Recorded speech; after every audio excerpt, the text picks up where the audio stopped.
Psalm 1 verse 1. Blessed is the man that walketh not in the counsel of the ungodly, nor standeth in the way of sinners, nor sitteth in the seat of the scornful. The first thing that we're going to look at here is the poetry. It begins, blessed is the man that walketh not in the counsel of the ungodly. Now this phrase is paralleled with the next two. Nor standeth in the way of sinners, and nor sitteth in the seat of the scornful. This is very common in Hebrew poetry to express one idea in 2 or 3 different ways, such as we see here. Next, we're going to take a look at the vocabulary. The first word, blessed. When we look this up in Strong's dictionary, we find that it's number 835, and it's the Hebrew word esher. And it says from H833. This would be the root that this comes from. We'll take a look at that in a second. And this word means happiness, only in the masculine plural construction as interjection. How happy. Blessed, happy.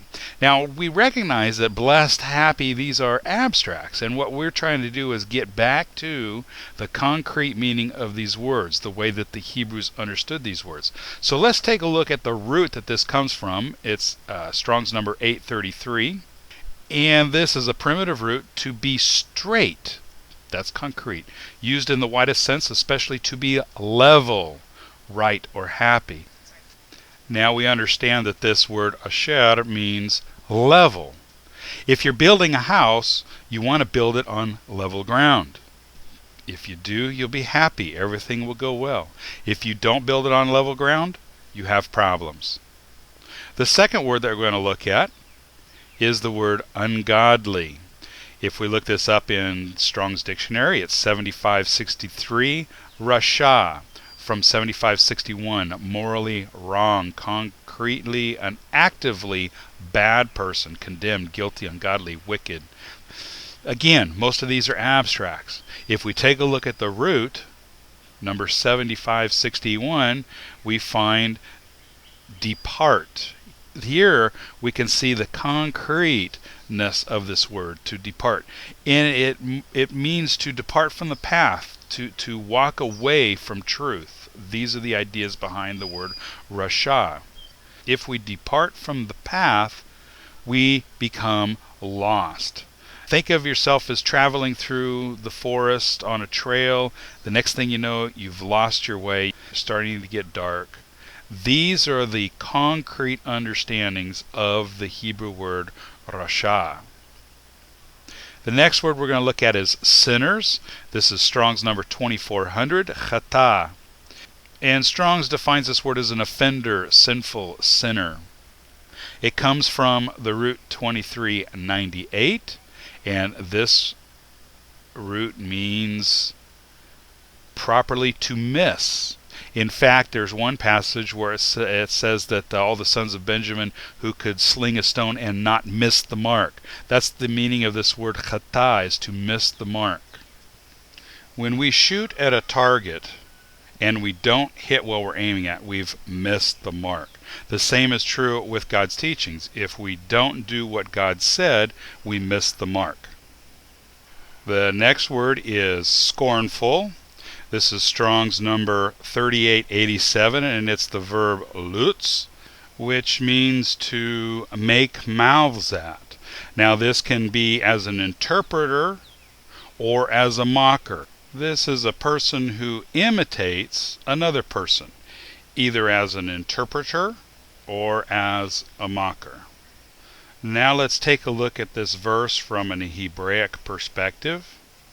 Level is the man that does not walk in the counsel of those who depart from the path, does not stand in the way of those who miss the mark, does not sit in the seat of those who imitate the truth. Okay, for those who are learning Hebrew, let's take a look at this verse in the Hebrew. We'll first read it. Ashrei ha'ish asher lo halach ba'atzat reshaim, uv'derech hatayim lo amad, Uvmoshav letzim lo yeshav. Right at the beginning of this verse, we have three words, and this is another form of Hebrew poetry, word plays, where they like to take words that sound alike and put them together. The first three words here are Ashrei Ha'ish Asher. Notice how each of those words sound alike. The first word in here is the word Ashrei. This is a form of Asher, and it means level, happiness. The next word is Ha'ish. This is the word Ish with the prefix Ha, meaning the. So Ha'ish is the man. Then we have Asher. This is the relative pronoun, which can be translated as which, who, what, when, etc. Next we have the word lo. This word negates the action of the following verb, which is the word halach.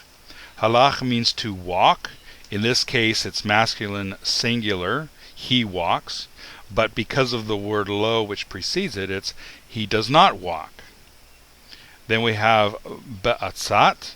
This is the word atzah, ayin sade he, that means counsel, but it has the prefix ba, meaning in, and it's also in the construct state, and therefore when a feminine noun that ends with the letter he is in the construct state, the he changes to a tav.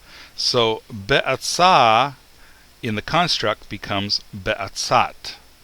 Next is the word rashaim.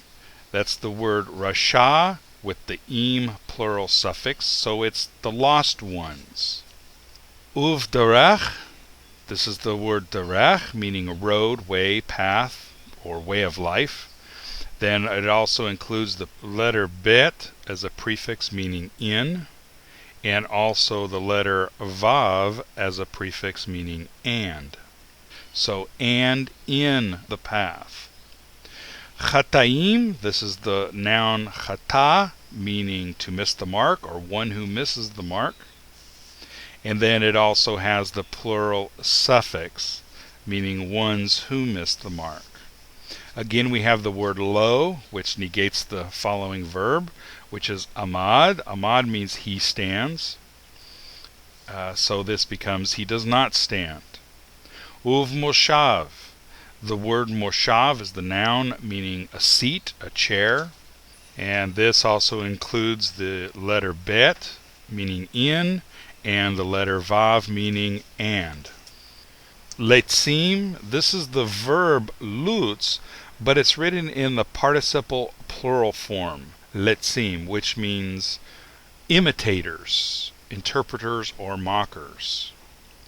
Then again we have the word lo, negating the following verb, which is yashav, and this verb means to sit.